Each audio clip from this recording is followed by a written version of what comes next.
ಕಲ್ಲು ಮೇಜಿನ ಮೇಲೆ ಕುಳಿತು ಕಳೆದು ಹೋದ ದಿನಗಳನ್ನು ನೆನೆಯುತ್ತಿದ್ದ ಸ್ವಾತಿ ಮೊಬೈಲ್ ರಿಂಗ್ ಆದ ಶಬ್ದ ಕೇಳಿ ವಾಸ್ತವಕ್ಕೆ ಬರುತ್ತಾಳೆ.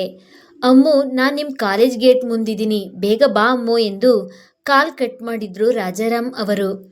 ಕಾಲೇಜಿನಿಂದ ಹೊರಬಂದ ಸ್ವಾತಿ ರಾಜಾರಾಮ್ ಜೊತೆಗೆ ಸಿದ್ದು ಮನೆ ಬಂದು ತಲುಪುತ್ತಾಳೆ.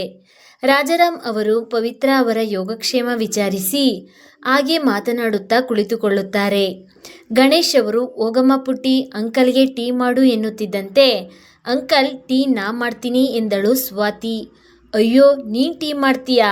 ಅದನ್ನು ನಾವೇನಾದರೂ ಕುಡಿದ್ರೆ ಮುಗೀತು ನಮ್ಮ ಕತೆ ಎಂದು ರೇಗಿಸ್ತಾನೆ ಸಿದ್ದು.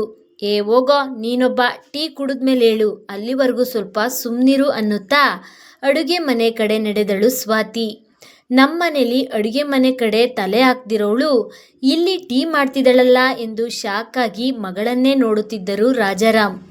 ಅಂಕಲ್, ಟೆನ್ಷನ್ ಆಗಬೇಡಿ, ಅವಳು ಮಾಡ್ತಿರೋ ಟೀಯನ್ನು ನಾನೇ ಫಸ್ಟ್ ಕುಡಿತೀನಿ ಅಂದ ಸಿದ್ದು ಮಾತಿಗೆ ಎಲ್ಲರೂ ಜೋರಾಗಿ ನಕ್ಕರು. ಅಮ್ಮು, ನಿಂಗೆ ಕಾಲ್ ಬರ್ತಿದೆ ಬಾ ಎಂದು ರಾಜಾರಾಮ್ ಅವರು ಮಗಳನ್ನ ಕರೆದರು. ಪಪ್ಪ, ನೀನೇ ರಿಸೀವ್ ಮಾಡು, ನಾ ಬ್ಯುಸಿ ಇದ್ದೀನಿ ಎನ್ನುತ್ತಿದ್ದಂತೆ ಅಲ್ಲಿಗೆ ಬಂದ ಸಿದ್ದು, ಸಾಕು ಮಾಡೆ ನಿನ್ನ ಓವರ್ ಆ್ಯಕ್ಟಿಂಗ, ಹೋಗೆ ಕಾಲ್ ಪಿಕ್ ಮಾಡು ಎಂದನು. ಯಾರ್ದೋ ಕಾಲ್, ನೀನೇ ಪಿಕ್ ಮಾಡೋಗು. ಏ ಅಮ್ಮು, ಯಾವುದೋ ನಂಬರ್ ಬಂದಿದೆ, ಹೋಗೆ ನಿನ್ನ ಬಾಯ್ ಫ್ರೆಂಡ್ ಇರ್ಬೋದು ಎಂದು ರೇಗಿಸುತ್ತಾನೆ. ಏನು ನಂಬರ್ ಬಂದಿದೆಯಾ ಎನ್ನುತ್ತಾ ಬಂದು ಮೊಬೈಲ್ ನೋಡಿದವಳೆ ಮನೆಯಿಂದ ಹೊರಬಂದು ಕಾಲ್ ಪಿಕ್ ಮಾಡುತ್ತಾಳೆ. ಹಲೋ, ಯಾರು? ನಾನು ಕಣೆ, ನಯನ. ಹೇಗಿದೆಯಾ ಸ್ವಾತಿ? ನಾ ಫ್ರೀ ಇಲ್ಲ, ಬಾಯ್. ಪ್ಲೀಸ್ ಕಣೆ ಸ್ವಾತಿ, ಕಾಲ್ ಕಟ್ ಮಾಡಬೇಡ ಎಂದಳು ಅಳುತ್ತಾ. ನಂಗೆ ನಿನ್ನ ಜೊತೆ ಮಾತಾಡೋಕ್ಕೆ ಟೈಮ್ ಇಲ್ಲ. ಇನ್ನೂ ಜೋರಾಗಿ ಅಳುತ್ತಾ ಪ್ಲೀಸ್ ಕಣೆ ಅಂದಳು. ಆಯಿತು, ನೈಟ್ ಕಾಲ್ ಮಾಡು, ಬಾಯ್. ಥ್ಯಾಂಕ್ಸ್ ಕಣೆ, ಬಾಯ್ ಎನ್ನುತ್ತಾ ನಯನ ಕಾಲ್ ಕಟ್ ಮಾಡಿದಳು. ಇತ್ತ ಒಳಬಂದ ಸ್ವಾತಿಗೆ ಸಿದ್ದು ಯಾರೇ ಅದು ಕಾಲ್ ಮಾಡಿದ್ದು ಎಂದ. ಬಾಯ್ ಫ್ರೆಂಡ್ ಕಣೋ ಎನ್ನುತ್ತಾ ಕಣ್ಣು ಮಿಟಿಕಿಸಿದಳು. ನಿನ್ನ ಮೂತಿಗೆ ಬಾಯ್ ಫ್ರೆಂಡ್ ಅಂತೆ, ಹೋಗೆ ಒಳಗೆ ಎಂದ. ಅಬ್ಬಾ, ಹೇಗೋ ಇವನಿಂದ ತಪ್ಪಿಸ್ಕೊಂಡೆ ಎಂದು ಮನದಲ್ಲೇ ಅಂದುಕೊಳ್ಳುತ್ತಾ ಒಳ ನಡೆದಳು. ಎಲ್ಲರೂ ಸೇರಿ ಟೀ ಕುಡಿದರು. ನಂತರ ಎಲ್ರಿಗೂ ಬಾಯ್ ಹೇಳಿ ಅಲ್ಲಿಂದ ಹೊರಟರು ಸ್ವಾತಿ ಮತ್ತು ರಾಜಾರಾಮ್ ಅವರು. ಮನೆಗೆ ಬಂದ ಸ್ವಾತಿ, ಪಪ್ಪ ನಂಗೆ ಹಸ್ವಿಲ್ಲ, ನಿದ್ದೆನೂ ಬರ್ತಿದೆ, ನಾ ಮಲಗ್ತೀನಿ ಎನ್ನುತ್ತಾ ರೂಮು ಸೇರಿದಳು. ಈ ಹುಡುಗಿ ಹೀಗೆ ಸರಿಯಾಗಿ ಊಟನೇ ಮಾಡೋಲ್ಲ ಎಂದುಕೊಳ್ಳುತ್ತಾ ಟಿವಿ ಮುಂದೆ ಕುಳಿತರು ರಾಜಾರಾಮ್ ಅವರು. ಇತ್ತ ರೂಮು ಸೇರಿದ ಸ್ವಾತಿ ನಯನ ಕಾಲ್ ಮಾಡಿದ್ದ ವಿಷಯವನ್ನು ಸಿದ್ದುಗೆ ಹೇಳಲಾ ಬೇಡ್ವಾ? ಹೇಳಿದ್ರೆ ಬೈತಾನೆ, ಹೇಳಿಲ್ಲ ಅಂದರೆ ಮುಂದೆ ಗೊತ್ತಾದರೆ ಅವಾಗೂ ಬೈತಾನೆ. ಛೇ, ಏನು ಮಾಡೋದು ಇವಾಗ? ನಂಗೆ ಬೈಯೋಕೆ ಹುಟ್ಟಿರೋ ಥರ ಕಾಣ್ತಾನೆ ಗೂಬೆ ಅಂತವನು ಎಂದು ಮನದಲ್ಲಿ ಅಂದುಕೊಳ್ಳುತ್ತಿದ್ದಂತೆ ಮೊಬೈಲ್ ರಿಂಗ್ ಆದ ಶಬ್ದ ಆಗುತ್ತದೆ. ಹಲೋ ಹೇಳು. ಹಲೋ ಸ್ವಾತಿ, ಹೇಗಿದೆಯಾ? ನೇರವಾಗಿ ವಿಷಯಕ್ಕೆ ಬಾ, ನನಗೆ ಜಾಸ್ತಿ ಟೈಮ್ ಇಲ್ಲ ಎಂದಳು ಸಿಟ್ಟಿನಿಂದ. ಪ್ಲೀಸ್ ಕಣೆ, ಸಿಟ್ಟಾಗಬೇಡ, ನಿನ್ನ ಜೊತೆ ಮಾತಾಡಬೇಕು, ಸ್ವಲ್ಪ ನಾಳೆ ಸಿಗ್ತೀಯಾ? ನೋಡು, ನಂಗೆ ಅಷ್ಟೆಲ್ಲ ಟೈಮ್ ಇಲ್ಲ, ಅದೇನಂತ ಫೋನಲ್ಲೇ ಹೇಳು, ಇಲ್ಲ ಸುಮ್ಮನೆ ಕಾಲ್ ಕಟ್ ಮಾಡು ಎಂದಳು ಸ್ವಾತಿ. ನನ್ನ ಜೀವನದಲ್ಲಿ ಉಳಿದಿರೋ ಕೊನೆ ಭರವಸೆ ಅಂದರೆ ಅದು ನೀನೇ ಕಣೆ ಎನ್ನುತ್ತಾ ಅಳಲು ಶುರು ಮಾಡಿದಳು. ಇವಾಗ ನೆನಪಾಯ್ತಾ ಸ್ವಾತಿ ಅಂತ ಒಬ್ಳಿದಾಳೆ ಅಂತ ಎಂದು ಬೇಸರದಿಂದ ಕೇಳಿದಳು. ಆಗಲ್ಲ ಕಣೆ, ನಾನು ನಿನ್ನ ಯಾವತ್ತೂ ಮರ್ತಿಲ್ಲ ಕಣೆ. ಪ್ಲೀಸ್ ನಾಳೆ ಸಿಗ್ತೀಯಾ? ನಾನು ನಿನ್ನ ಜೊತೆ ತುಂಬ ಮಾತಾಡಬೇಕು, ಪ್ಲೀಸ್. ಆಗಲ್ಲ ಎನ್ಬೇಡ ಕಣೆ ಎನ್ನುತ್ತಾ ಅಳಲು ಶುರು ಮಾಡಿದಳು ನಯನ. ಪಾಪ, ಏನೋ ತೊಂದರೆ ಆಗಿರ್ಬೋದು ಎಂದು ಮನದಲ್ಲೇ ಅಂದುಕೊಳ್ಳುತ್ತಾ ಆಯಿತು, ನಾಳೆ ಸಿಗ್ತೀನಿ, ಎಲ್ಲಿಗೆ ಬರಲಿ ಎಂದಳು. ಥ್ಯಾಂಕ್ಸ್ ಕಣೆ, ಜಯನಗರ ಹತ್ರ ಇರೋ ಗಣಪತಿ ಟೆಂಪಲ್ಗೆ ಬಾ ಎಂದಳು. Okay bye. ಖುಷಿಯಿಂದ ಓಕೆ ಬಾಯ್ ಕಣೆ ಎನ್ನುತ್ತಾ ಕಾಲ್ ಕಟ್ ಮಾಡಿದಳು ನಯನ. ಇತ್ತ ಸ್ವಾತಿ, ಅಯ್ಯೋ, ನಾ ಇವಳಿಗೆ ಸಿಗ್ತೀನಿ ಅಂತ ಹೇಳ್ಬಿಟ್ಟೆ, ಇವಾಗ ಏನು ಮಾಡಲಿ? ಸಿದ್ದುಗೆ ಹೇಳಲಾ ಬೇಡವಾ ಎಂಬ ಗೊಂದಲದಲ್ಲೇ, ಇಲ್ಲ, ನಾ ಅವನಿಗೆ ಹೇಳೇ ಹೋಗ್ತೀನಿ, ಬೇಡ ಅಂದರೆ ನಯನಂಗೆ ಬ್ಯುಸಿ ಇದ್ದೀನಿ ಅಂತ ಸುಳ್ಳು ಹೇಳಿದ್ರಾಯ್ತು ಎಂದುಕೊಳ್ಳುತ್ತಾ ಸಿದ್ದುಗೆ ಕಾಲ್ ಮಾಡುತ್ತಾಳೆ. ಸಿದ್ದು ಕಾಲ್ ರಿಸೀವ್ ಮಾಡಲಿಲ್ಲ. ಛೇ, ಇವನಬ್ಬ ಎಂದು ಬೈಯುತ್ತಾ ಹಾಗೆ ದಿಂಬಿಗೆ ಹೊರಗೆ ಯೋಚಿಸುತ್ತಾ ಕೂರುತ್ತಾಳೆ. ಅವತ್ತು ನಾನು ಸಿದ್ದು ನಯನ ಮನೆಗೆ ಹೋಗಿರಲಿಲ್ಲ ಅಂದರೆ ಬಹುಶಃ ಇವತ್ತು ಇಷ್ಟೊಂದು ಥಿಂಕ್ ಮಾಡೋ ಅವಶ್ಯಕತೆ ಇರ್ತಿರಲಿಲ್ಲ ಅನಿಸುತ್ತೆ ಎಂದುಕೊಳ್ಳುತ್ತಾ ನೆನಪಿನ ಅಂಗಳಕ್ಕೆ ಜಾರುತ್ತಾಳೆ. ಸಿದ್ದು ಮತ್ತು ಸ್ವಾತಿ ಬೈಕ್ ಏರಿ ನಯನ ಮನೆಗೆ ಬಂದು ಸೇರಿದರು. ನಯನ ಅವರ ಅಮ್ಮ ಜೋರಾಗಿ ಅಳುತ್ತಿರುವುದನ್ನು ಕಂಡ ಸಿದ್ದು ಮತ್ತು ಸ್ವಾತಿ ಒಮ್ಮೆಲೆ ಶಾಕ್ ಆಗುತ್ತಾರೆ. ಆಂಟಿ, ಏನಾಯಿತು? ಯಾಕೆ ಅಳ್ತಿದ್ದೀರಾ ಎಂದು ಕೇಳುತ್ತಾ ಅವರ ಪಕ್ಕಕ್ಕೆ ಬಂದು ಕುಳಿತಳು ಸ್ವಾತಿ. ನಯನ ಅವರ ಅಮ್ಮ, ಸ್ವಾತಿ ಎಷ್ಟೇ ಮಾತನಾಡಿಸಿದರೂ ಏನೂ ಮಾತಾಡದೆ ಸುಮ್ಮನೆ ಅಳುತ್ತಿದ್ದರು. ಅಲ್ಲಿಗೆ ಬಂದ ನಯನ ಅವರಪ್ಪ, ನೋಡು ಸ್ವಾತಿ, ಅವಳು ತುಂಬ ನೊಂದಿದ್ದಾಳೆ, ಇನ್ನೂ ಏನೇನೋ ಕೇಳಿ ಅವಳನ್ನು ಇನ್ನಷ್ಟು ನೋಯಿಸ್ಬೇಡ. ಇಲ್ಲ ಅಂಕಲ್, ಆಂಟಿಗೆ ನೋವು ಮಾಡಬೇಕು ಅಂತ ಈಗೆಲ್ಲ ಕೇಳ್ತಿಲ್ಲ. ಆಂಟಿ ಇಷ್ಟೊಂದು ನೋವು ಮಾಡ್ಕೊಂಡಿರೋದು ನಾನು ನೋಡೇ ಇಲ್ಲ ಅಂಕಲ್, ನಂಗೆ ತುಂಬ ಭಯ ಆಗ್ತಿದೆ. ಅಂಕಲ್, ನಯನ ಎಲ್ಲಿದ್ದಾಳೆ? ಗಾಬರಿಯಿಂದ ಕೇಳಿದಳು ಸ್ವಾತಿ. ಏನು ಗೊತ್ತೇ ಇಲ್ಲದೆ ಇರೋ ಥರ ಆಡಬೇಡ ಸ್ವಾತಿ, ಎಲ್ಲ ಗೊತ್ತಿದ್ದು ಏನು ಹೇಳ್ದೆ ಮುಚ್ಚಿಟ್ಟಿದೀಯಾ ನೀನು ಎಂದರು ನಯನ ಅವರಮ್ಮ. ಏನಾಗಿದೆ, ನಾ ಏನು ಮುಚ್ಚಿಟ್ಟಿದ್ದೀನಿ ಎಂದು ಸ್ವಾತಿ ಮನದಲ್ಲೇ ಅಂದುಕೊಂಡು, ಅಂಕಲ್ ನೀವಾದರೂ ಹೇಳಿ ಏನಾಯ್ತು ಎಂದಳು. ಸ್ವಾತಿ, ನಯನ ಪ್ರೀತಿ ಪ್ರೇಮ ಅಂತ ತಲೆ ಕೆಡಿಸ್ಕೊಂಡು ಮನೆ ಬಿಟ್ಟು ಹೋಗಿದಳಮ್ಮ ಎನ್ನುತ್ತಾ ಕಣ್ತುಂಬಿಕೊಂಡರು. ಇದನ್ನು ಕೇಳಿದ ಸ್ವಾತಿ ನಿಂತಲ್ಲಿಯೇ ಕುಸಿದಳು. ಅಂಕಲ್, ಏನು ಹೇಳ್ತಿದ್ದೀರಾ? ಇದೆಲ್ಲ ನಿಜ ಅಂತ ನಂಬಕ್ಕಾಗ್ತಿಲ್ಲ ನನಗೆ ಎಂದು ಗಾಬರಿಯಿಂದ ಕೇಳುತ್ತಾನೆ ಸಿದ್ದು. ಏನು ಅಂತ ಹೇಳಿ ಸಿದ್ದು ಎಂದು ಅಳುತ್ತಾ ಹಾಗೆ ನೆಲದ ಮೇಲೆ ಕುಳಿತರು. ಆಂಟಿ, ಅಂಕಲ್ ಪ್ಲೀಸ್ ಅಳಬೇಡಿ, ಸಮಾಧಾನ ಮಾಡ್ಕೊಳ್ಳಿ, ನೋಡೋಣ ಏನಾಗಿದೆ ಅಂತ ಎಂದನು ಸಿದ್ದು. ನೀ ಏನು ಹೇಳೋದು ಬೇಡ, ಸುಮ್ಮನೆ ಇಲ್ಲಿಂದ ಹೊರಟೋಗಿ ಎಂದರು ನಯನ ಅವರಮ್ಮ. ಆಂಟಿ, ನಿಜ ಹೇಳ್ತೀನಿ, ನಯನ ಆ ಥರ ಹುಡುಗಿನೇ ಅಲ್ಲ, ಸ್ವಲ್ಪ ಸಮಾಧಾನ ಮಾಡ್ಕೊಳ್ಳಿ, ಎಲ್ಲರೂ ಸೇರಿ ನಿಜ ಏನಂತ ತಿಳ್ಕೊಳ್ಳೋಣ ಎಂದಳು ಸ್ವಾತಿ. ನೀ ಏನು ತಿಳ್ಕೊಳ್ಳೋದು ಬೇಕಾಗಿಲ್ಲ, ಮೊದಲು ನೀ ಹೇಗಿದೆಯಾ ಅಂತ ತಿಳ್ಕೊ. ನಿನ್ನ ಸಿದ್ದು ಬಗ್ಗೆ ಕಾಲೇಜಲ್ಲಿ ಹೆಂಗೆಲ್ಲ ಮಾತಾಡ್ತಾರೆ ಅಂತ ಗೊತ್ತಾ ನಿಂಗೆ? ನೀನೇ ಸರಿ ಇಲ್ಲ, ನಯನ ಆ ಥರ ಹುಡುಗಿ ಅಲ್ಲ ಅಂತ ಸರ್ಟಿಫಿಕೇಟ್ ಕೊಡೋಕ್ಕೆ ಬರಬೇಡ. ನಿಮ್ಮಂಥವ್ರ ಫ್ರೆಂಡ್ಶಿಪ್ ಮಾಡಿದ್ಲಲ್ಲ, ಅವಳಿಗೆ ಬುದ್ಧಿ ಇಲ್ಲ ಎಂದು ಒಂದೇ ಸಮನೆ ಬೈಯಲು ಶುರು ಮಾಡಿದರು. ಅವ್ರ ಮಾತು ಕೇಳಿದ ಸ್ವಾತಿ ಜೋರಾಗಿ ಅಳಲು ಶುರು ಮಾಡಿದಳು. ಇದನ್ನೆಲ್ಲ ನೋಡಿದ ಸಿದ್ದು, ಆಂಟಿ ಪ್ಲೀಸ್ ಈ ಥರ ಎಲ್ಲ ಮಾತಾಡಬೇಡಿ, ನನ್ನ ಸ್ವಾತಿ ಫ್ರೆಂಡ್ಶಿಪ್ ಬಗ್ಗೆ ನಮಗೆ ಗೊತ್ತು, ಅದ್ರ ಬಗ್ಗೆ ನೀವು ಮಾತಾಡೋ ಅವಶ್ಯಕತೆ ಇಲ್ಲ. ಅಲ್ಲ, ನಯನ ಮಾಡಿರೋ ತಪ್ಪಿಗೆ ಸ್ವಾತಿಗೆ ಯಾಕೆ ಬೈತೀರಾ ಎಂದು ಕೋಪದಿಂದ ರೇಗಿದನು ಸಿದ್ದು.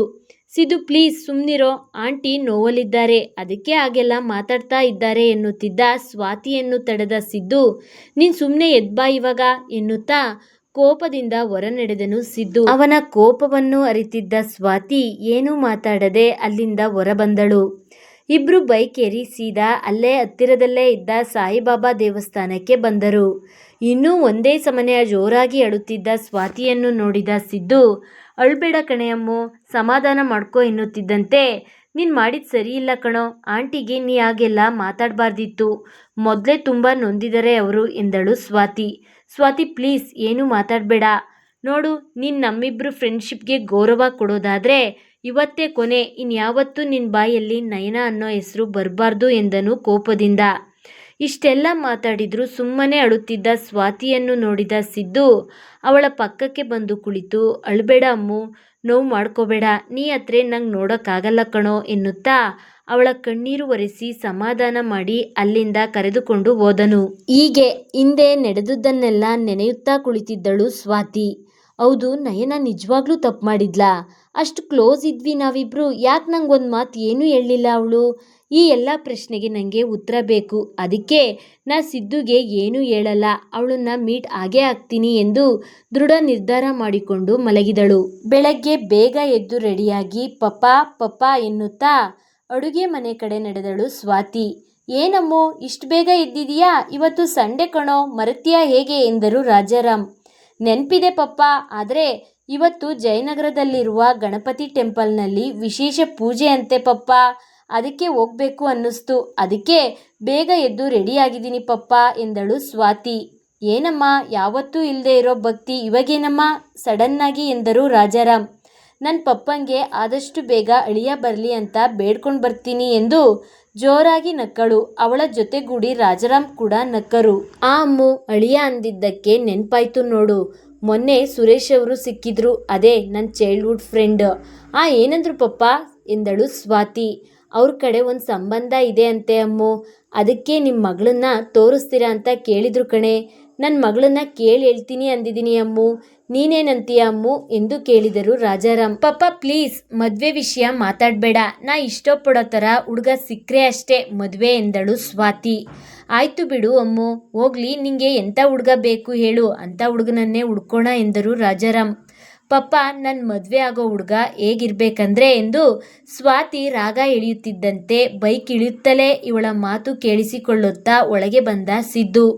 ಏನ್ ಅಂಕಲ್ ಬೆಳಿಗ್ಗೆ ಬೆಳಿಗ್ಗೆ ಮದುವೆ ಹುಡುಗ ಅಂತ ಎಲ್ಲ ಮಾತಾಡ್ತಿದ್ದಾಳೆ ಈ ಕೋತಿ, ಏನ್ ಸಮಾಚಾರ ಎಂದನು ಸಿದ್ದು. ಹೂನಪ್ಪ, ನಮ್ಮ ಅಮ್ಮುಗೆ ಮದುವೆ ಮಾಡಬೇಕು ಅಂದ್ಕೊಂಡಿದ್ದೀನಿ ಎಂದರು ರಾಜಾರಾಮ್. ಹೌದಾ ಅಂಕಲ್, ಬೇಗ ಮಾಡಿ, ಈ ಕೋತಿ ಕಾಟ ಜಾಸ್ತಿ ಆಗಿದೆ ನಂಗೆ ಎಂದನು ಸಿದ್ದು. ಹೂ ಕಣೋ ಸಿದ್ದು, ಮುಂದಿನ ವರ್ಷ ವಾಲ್ಗ ಊದಿಸೇ ಬಿಡೋದು ಎಂದು ಜೋರಾಗಿ ನಗುತ್ತಾ ಟೀ ತರಲೆಂದು ಅಡುಗೆ ಮನೆ ಕಡೆ ನಡೆದರು ರಾಜಾರಾಮ್. ಇತ್ತ ಸ್ವಾತಿ, ಅಯ್ಯೋ ಸಿದ್ದು ಯಾಕೆ ಬಂದ, ಎಲ್ಲಿಗೆ ಹೋಗ್ತಿದೀಯಾ ಅಂದರೆ ಏನು ಹೇಳಿ, ನಿಜ ಹೇಳ್ಬಿಡ್ಲಾ? ಬೇಡ ಬೇಡ, ನಿಜ ಹೇಳಿದ್ರೆ ಹೋಗ್ಬೇಡ ಅಂತಾನೆ. ಟೆಂಪಲ್ಗೆ ಹೋಗ್ತೀನಿ ಅಂದರೆ ಪಕ್ಕ ನನ್ನ ಜೊತೆ ಬರ್ತೀನಿ ಅಂತಾನೆ. ಇವಾಗ ಏನು ಮಾಡಲಿ ಎಂದು ಯೋಚಿಸುತ್ತಾ ಸೋಫಾ ಮೇಲೆ ಕುಳಿತುಕೊಳ್ಳುತ್ತಾಳೆ. ಯೋಚಿಸುತ್ತಾ ಸುಮ್ಮನೆ ಕುಳಿತಿದ್ದ ಸ್ವಾತಿಯನ್ನು ನೋಡಿದ ಸಿದ್ದು, ಏನೇ ಆಗಲೇ ಮದುವೆ ಆಗೋ ಹುಡುಗನ ಕನಸು ಕಾಣ್ತಿದೀಯಾ ಎಂದು ರೇಗಿಸ್ದ. ಹೌದು ಕಣೋ, ಆ ಗೂಬೆ ಎಲ್ಲಿದೆ ಅಂತ ಯೋಚಿಸ್ತಾ ಇದ್ದೆ ಎಂದಳು ಸ್ವಾತಿ. ಯಾವಾಗಲೂ ಹೀಗೆ ಎಲ್ಲದರಲ್ಲೂ ತಮಾಷೆ ಮಾಡ್ತಾಳೆ ಎನ್ನುತ್ತಾ ಕಾಫಿ ಕಪ್ ಹಿಡಿದು ಹೊರ ಬಂದರು ರಾಜಾರಾಮ್. ಕಾಫಿ ಕುಡಿಯುತ್ತಾ, ಅಂಕಲ್ ನಾವು ನಮ್ಮ ಹಳ್ಳಿಗೆ ಹೋಗ್ತಿದೀವಿ, ನಮ್ಮ ಅಜ್ಜಿಗೆ ಹುಷಾರಿಲ್ಲ ಅಂತೆ ಅಂಕಲ್ ಎಂದನು ಸಿದ್ದು. ಹೌದಾ, ನಿಮ್ಮ ಅತ್ತೆ ಮಾಮ ಜೊತೆ ಇದ್ದಾರೆ ಅಲ್ವಾ ನಿಮ್ಮಜ್ಜಿ ಎಂದು ರಾಜಾರಾಮ್ ಅವರು ಕೇಳುತ್ತಿದ್ದಂತೆ, ಹೂ ಪಪ್ಪ ಹೌದು, ಇವನು ಅತ್ತೆ ಮಗಳನ್ನ ನೋಡಕ್ಕೆ ಹೋಗ್ತಿದ್ದಾನೆ, ಅಜ್ಜಿ ಅಂತ ನೆಪ ಅಷ್ಟೇ ಎಂದು ರೇಗಿಸುತ್ತಾಳೆ ಸ್ವಾತಿ. ಇಲ್ಲ ಅಂಕಲ್, ಅಜ್ಜಿಗೆ ತುಂಬ ಸೀರಿಯಸ್ ಅಂತೆ, ಅದಕ್ಕೆ ಹೋಗ್ತಿದ್ವಿ ಎಂದ ಸಿದ್ದು. ಹೌದಾ ಸಿದ್ದು, ಆಯಿತು ಹೋಗಿ, ಹೋದ್ಮೇಲೆ ಕಾಲ್ ಮಾಡಿ ಎಂದರು ರಾಜಾರಾಮ್. ಇಲ್ಲ ಅಂಕಲ್, ಅಲ್ಲಿ ನೆಟ್ವರ್ಕ್ ಇರೋದಿಲ್ಲ, ಅದಕ್ಕೆ ಕಾಲು ಮೆಸೇಜ್ ಮಾಡೋಕ್ಕಾಗಲ್ಲ, ಅಲ್ಲಿಂದ ಬಂದ ಮೇಲೆ ಕಾಲ್ ಮಾಡ್ತೀನಿ ಅಂಕಲ್ ಎಂದ ಸಿದ್ದು. ಮುಖ ಊದಿಸಿಕೊಂಡ ಸ್ವಾತಿಯನ್ನು ನೋಡಿದ ಸಿದ್ದು, ಬೇಜಾರಾಗಬೇಡ ಕಣೆ, 2 ದಿನ ಅಷ್ಟೇ, ಬೇಗ ವಾಪಸ್ ಬರ್ತೀನಿ ಎನ್ನುತ್ತಾ, ಹೌದು ಅಮ್ಮು, ನೀನು ಏನು ಇಷ್ಟು ಬೇಗ ರೆಡಿಯಾಗಿದೆಯಾ, ಇವತ್ತು ಸಂಡೆ ಕಣೆ ಎನ್ನುತ್ತಿದ್ದಂತೆ ರಾಜಾರಾಮ್ ಅವರು, ನಮ್ಮಮ್ಮು ಇವತ್ತು ದೇವಸ್ಥಾನಕ್ಕೆ ಹೋಗ್ತಿದ್ದಾಳಪ್ಪ ಎಂದು ಖುಷಿಯಿಂದ ಹೇಳುತ್ತಾರೆ. ಓಹ್, ನನ್ನ ಜೊತೆ ಸೇರಿ ಅಷ್ಟಾದರೂ ಒಳ್ಳೆ ಬುದ್ಧಿ ಬಂತಲ್ಲ ಇವಳಿಗೆ ಎಂದು ರೇಗಿಸುತ್ತಾ, ಆಯಿತು ಅಂಕಲ್, ನಾವು ಹೊರಡ್ತೀನಿ, ಲೇಟ್ ಆಗುತ್ತೆ ಎಂದು ಅಲ್ಲಿಂದ ಹೊರಟು ಹೊರ ಬರುತ್ತಿದ್ದ ಸಿದ್ದುವಿನ ಹಿಂದೆಯೇ ಬಂದ ಸ್ವಾತಿ, ಲೋ 2 ದಿನದಲ್ಲಿ ವಾಪಸ್ ಬಂದರೆ ಸರಿ, ಇಲ್ಲ ಅಂದರೆ ಸರಿಯಾಗಿ ಒದೆ ತಿಂತೀಯಾ ಅಷ್ಟೇ ಎಂದು ಸ್ವಾತಿ ಹೇಳುತ್ತಿದ್ದಂತೆ, ಆಯಿತು ತಾಯಿ ಬರ್ತೀನಿ, ಹುಷಾರ್ ಕಣೆ, ದೇವಸ್ಥಾನಕ್ಕೆ ಹೋಗಿ ಬೇಗ ಬಂದ್ಬಿಡು ಎನ್ನುತ್ತಾ ಅಲ್ಲಿಂದ ಹೊರಟನು ಸಿದ್ದು. ಇತ್ತ ಒಳ ಬಂದ ಸ್ವಾತಿ, ಪಪ್ಪ ನಾವು ಹೊರಡ್ತೀನಿ, ಲೇಟ್ ಆಗುತ್ತೆ ಎಂದಳು. ಆಯಿತು ಅಮ್ಮು, ಹುಷಾರು, ಬೇಗ ಬಂದ್ಬಿಡು ಎಂದು ಮಗಳನ್ನ ಕಳಿಸಿಕೊಟ್ಟರು ರಾಜಾರಾಮ್. ದೇವಸ್ಥಾನಕ್ಕೆ ಬಂದ ಸ್ವಾತಿ ಅಲ್ಲೇ ಬಾಗಿಲಲ್ಲಿ ನಿಂತಿದ್ದ ನಯನ ಅವಳನ್ನ ನೋಡಿ, ಬಾರೆ ದೇವರಿಗೆ ನಮಸ್ಕರಿಸಿ ಬರೋಣ ಎಂದು ನಯನ ಅವಳನ್ನ ಕರೆದುಕೊಂಡು ದೇವಸ್ಥಾನದ ಒಳಗೆ ಹೋದಳು ಸ್ವಾತಿ. ಕೈ ಮುಗಿದು ಬಂದ ಇಬ್ಬರು ಅಲ್ಲೇ ಇದ್ದ ಕಟ್ಟೆಯ ಮೇಲೆ ಕುಳಿತು ಮಾತು ಶುರು ಮಾಡುತ್ತಾರೆ. ಹೇಳು ನಯನ, ಏನು ಮಾತಾಡಬೇಕು ಅಂದೆ ಎಂದಳು ಸ್ವಾತಿ. ಸಾರಿ ಕಣೆ, ನನ್ನಿಂದ ನಿಂಗೂ ಸಿದ್ದುಗೂ ತುಂಬ ನೋವಾಗಿದೆ ಎಂದು ಅಳಲು ಶುರು ಮಾಡಿದಳು. ನಾ ಮಾಡಿರೋ ಕೆಟ್ಟ ಕೆಲಸಕ್ಕೆ ಆ ದೇವರು ಕೂಡ ಕ್ಷಮಿಸಲ್ಲ ಕಣೆ ಎಂದಳು ನಯನ. ಅಲ್ಲ ಕಣೆ, ನಾನು ನೀನು ಯಾವಾಗಲೂ ಜೊತೆಲೇ ಇರ್ತಿದ್ವಿ, ಯಾಕೆ ನೀ ನಂಗೆ ಒಂದು ಮಾತು ಕೂಡ ಹೇಳಲಿಲ್ಲ ಎಂದಳು ಸ್ವಾತಿ. ಎಲ್ಲಿ ನಿನ್ನ ಫ್ರೆಂಡ್ಶಿಪ್ ಕಳ್ಕೊಂಡು ಬಿಡ್ತೀನಿ ಅನ್ನೋ ಭಯ ಕಣೆ, ಅದಕ್ಕೆ ನಾನು ನಿನ್ನ ಹತ್ರ ಏನೂ ಹೇಳ್ಕೊಳ್ಳಿಲ್ಲ. ಸಾರಿ ಕಣೆ, ನನ್ನ ಕ್ಷಮಿಸ್ಬಿಡು ಎಂದು ಸ್ವಾತಿಯನ್ನು ಕೇಳಿದಳು ನಯನ. ಹೋಗ್ಲಿ ಬಿಡು ನಯನ, ಆಗಿದ್ದು ಆಗೋಯ್ತು, ಇವಾಗ ಹೇಗಿದೆ ಲೈಫ್, ಅವನು ನಿನ್ನನ್ನು ಚೆನ್ನಾಗಿ ನೋಡ್ಕೋತಿದ್ದಾನಾ, ಮದುವೆ ಏನಾದರೂ ಆಗಿದೆಯಾ ಎಂದು ಒಂದೇ ಸಮನೆ ಪ್ರಶ್ನೆಗಳನ್ನು ಕೇಳಲು ಶುರು ಮಾಡಿದಳು ಸ್ವಾತಿ. ಹ್ಞೂ ಕಣೆ, ಹೋಗಿ 2 ದಿನದಲ್ಲೇ ಮದುವೆ ಆದ್ವಿ, ಆದರೆ ಮೊದಲು ಎಲ್ಲನೂ ಚೆನ್ನಾಗೇ ಇತ್ತು, ನಾವು ತಗೊಂಡು ಹೋಗಿದ್ದ ದುಡ್ಡೆಲ್ಲ 1 ತಿಂಗಳು ಮುಗಿಯೋದ್ರಲ್ಲೇ ಖಾಲಿ ಆಗೋಯ್ತು. ಆಮೇಲೆ ದುಡ್ಡಿಗಾಗಿ ದಿನ ಇಬ್ಬರು ಜಗಳ ಆಡ್ತಿದ್ವಿ, ಬರ್ತಾ ಬರ್ತಾ ಒಂದು ಹೊತ್ತಿನ ಊಟಕ್ಕೂ ಪರದಾಡೋ ಆಗಾಯ್ತು. ಇಬ್ಬರು ಎಲ್ಲ ಕಡೆ ಕೆಲಸ ಕೇಳಿದ್ರು, ಎಲ್ಲೂ ನಮಗೆ ಕೆಲಸ ಸಿಗಲೇ ಇಲ್ಲ ಕಣೆ. ಹೀಗೆ ಜೀವನ ಸಾಗಿತ್ತು. ಆದರೆ ಒಂದಿನ ಅವನಿಗೆ ತುಂಬ ಹುಷಾರಿರಲಿಲ್ಲ, ಆಸ್ಪತ್ರೆಗೆ ತೋರಿಸೋಣ ಅಂದರೆ ದುಡ್ಡು ಕೂಡ ಇರಲಿಲ್ಲ, ಅದಕ್ಕೆ ಸರ್ಕಾರಿ ಆಸ್ಪತ್ರೆಗೆ ಕರ್ಕೊಂಡೋದೆ. ಆದರೆ ಅವನು ತುಂಬ ದಿನದಿಂದ ಸರಿಯಾಗಿ ಊಟ ಮಾಡಿರಲಿಲ್ಲ, ಮತ್ತು ವಿಪರೀತ ಜ್ವರ ಬಂದಿದ್ದರಿಂದ ಅವನನ್ನು ಉಳಿಸ್ಕೊಳ್ಳೋಕ್ಕೆ ಆಗಲಿಲ್ಲ ಕಣೆ ಎಂದು ಹೇಳುತ್ತಾ ಬಿಕ್ಕಿ ಬಿಕ್ಕಿ ಅಳಲು ಶುರು ಮಾಡಿದಳು ನಯನ. ಅವಳ ಕಥೆಯನ್ನು ಕೇಳಿದ ಸ್ವಾತಿ ಕೂಡ ಅಳಲು ಶುರು ಮಾಡಿದಳು. ಅಲ್ಲ ಕಣೆ, ಇವಾಗ ಎಲ್ಲಿದ್ದೀಯಾ ಎಂದು ಕೇಳಿದಳು ಸ್ವಾತಿ. ಇಷ್ಟೆಲ್ಲ ಆದಮೇಲೆ ಸತ್ಬಿಡೋಣ ಅಂತ ಡಿಸೈಡ್ ಮಾಡಿದ್ದೆ, ಆದರೆ ನನ್ನ ಕಣ್ಮುಂದೆ ಅಪ್ಪ ಅಮ್ಮ ತಮ್ಮ ಬಂದರು, ಅವ್ರ ಹತ್ರ ಕ್ಷಮೆ ಕೇಳಬೇಕು ಅಂತ ಸೀದಾ ಮನೆಗೆ ಬಂದೆ. ಅಪ್ಪ ಅಮ್ಮ ಮಗಳು ಅನ್ನೋ ಕರಿಕರಕ್ಕೆ ಮನೆಗೆ ವಾಪಸ್ ಕರ್ಕೊಂಡ್ರು, ಆದರೆ ಮೊದಲಿದ್ದ ಚೂರು ಪಾರು ಪ್ರೀತಿನೂ ಕಳ್ಕೊಂಡಿದ್ದೀನಿ ಕಣೆ, ಇದ್ದು ಸತ್ತಂಗೆ ಬದುಕ್ತಿದ್ದೀನಿ ಎಂದು ಬಿಕ್ಕಿ ಬಿಕ್ಕಿ ಅಳಲು ಶುರು ಮಾಡಿದಳು ನಯನ. ಈಗ ನನಗುಳಿದಿರೋ ಭರವಸೆ ಅಂದರೆ ಅದು ನಿನ್ನ ಫ್ರೆಂಡ್ಶಿಪ್ ಕಣೆ. ಪ್ಲೀಸ್ ಸ್ವಾತಿ, ನನಗೆ ಮೊದಲಿನ ನಗು ಬೇಕು. ನಾನು ನಿನ್ನ ಫ್ರೆಂಡ್ಶಿಪ್ಗೆ ಯಾವತ್ತೂ ಮೋಸ ಮಾಡಲ್ಲ ಕಣೆ ಎಂದು ಬರುತ್ತಿದ್ದ ಕಣ್ಣೀರನ್ನು ಒರೆಸಿಕೊಂಡಳು ನಯನ. ಇಬ್ಬರು ಒಂದೇ ಸಮನೆ ಅಳುತ್ತಲೇ ಇದ್ದರು. ಆಗ ಸ್ವಾತಿ ಮೊಬೈಲ್ ರಿಂಗ್ ಆಯ್ತು. ಕಾಲ್ ರಿಸೀವ್ ಮಾಡಿದ ಸ್ವಾತಿ, ಹೇಳೆ ಪ್ರಿಯಾಂಕಾ, ಏನು ವಿಷಯ ಎಂದು ಕೇಳಿದಳು. ಬೇಗ ಕಾಲೇಜಿಗೆ ಬಾರೆ, ಹಾಗೆ ಬರ್ತಾ ಸಿದ್ದುನ್ನು ಕರ್ಕೊಂಡು ಬಾರೆ ಎನ್ನುತ್ತಾ ಸ್ವಾತಿ ಮಾತಿಗೂ ಕಾಯದೆ ಕಾಲ್ ಕಟ್ ಮಾಡಿದಳು ಪ್ರಿಯಾಂಕಾ. ಇವತ್ತು ಸಂಡೇ ಇದೆ, ಇವಳೇನು ಕಾಲೇಜಿಗೆ ಬಾ ಅಂತಿದಳಲ್ಲ ಎಂದು ಮನದಲ್ಲೇ ಯೋಚಿಸುತ್ತಾ, ಆಯ್ತು ಕಣೆ ನಯನ, ನಾ ಹೊರಡ್ತೀನಿ, ಯಾಕೋ ನನ್ನ ಫ್ರೆಂಡ್ ಕರೀತಿದ್ದಾಳೆ ಎಂದು ಹೊರಡುತ್ತಿದ್ದ ಸ್ವಾತಿಗೆ ನಯನ, ಆಯ್ತು ಹೋಗು, ಫ್ರೀ ಇದ್ದಾಗ ಮತ್ತೆ ಮೀಟಾಗು ಎಂದು ಹೇಳಿ ಅವಳು ಕೂಡ ಅಲ್ಲಿಂದ ಹೊರಟಳು. ಇತ್ತ ಸ್ವಾತಿ ಕಾಲೇಜಿನ ಕಡೆ ನಡೆದಳು. ಕಾಲೇಜಿಗೆ ಬಂದು ಅತ್ತ ಇತ್ತ ಪ್ರಿಯಾಂಕಳನ್ನು ನೋಡುತ್ತಿದ್ದ ಸ್ವಾತಿ ಕಣ್ಣಿಗೆ ಬಿದ್ದಿದ್ದು ಮುತ್ತು. ಅರೆ ಮುತ್ತು ಎಂದು ಮನದಲ್ಲೇ ಕುಣಿದು ಕುಪ್ಪಳಿಸಿದ ಸ್ವಾತಿ, ಅವನನ್ನ ನೋಡಿ 3 ವರ್ಷ ಆಯ್ತು, ಅಬ್ಬಾ ಎಷ್ಟೊಂದು ಚೇಂಜ್ ಆಗಿದ್ದಾನೆ, ತುಂಬ ಕ್ಯೂಟ್ ಕಾಣ್ತಿದ್ದಾನೆ ಎಂದು ಮನದಲ್ಲೇ ಅಂದುಕೊಳ್ಳುತ್ತಾ ಅವನೆಡೆಗೆ ಮಾತನಾಡಲು ಹೋಗುತ್ತಿದ್ದ ಸ್ವಾತಿಯನ್ನು ನೋಡಿದ ಪ್ರಿಯಾಂಕಾ, ಲೇ ಸ್ವಾತಿ ಬಾರೆ, ಇಲ್ಲಿ ಪ್ರಿನ್ಸಿಪಲ್ ಕರೀತಿದ್ದಾರೆ ಎಂದು ಅವಳನ್ನು ಎಳೆದುಕೊಂಡು ಅಲ್ಲಿಂದ ಹೊರಟಳು ಪ್ರಿಯಾಂಕಾ. ಸ್ವಾತಿ ಮತ್ತು ಪ್ರಿಯಾಂಕಳನ್ನು ನೋಡಿದ ಪ್ರಿನ್ಸಿಪಲ್ ಅವರು, ನೋಡಮ್ಮ ಸ್ವಾತಿ, ನಮ್ಮ ಕಾಲೇಜಿಗೆ Chiranjeevi medical college final year students ಬರ್ತಿದ್ದಾರೆ. 2 ದಿನ ಬ್ಲಡ್ ಡೊನೇಟ್ ಕ್ಯಾಂಪ್ ನಡೆಸ್ತಿದ್ದಾರೆ.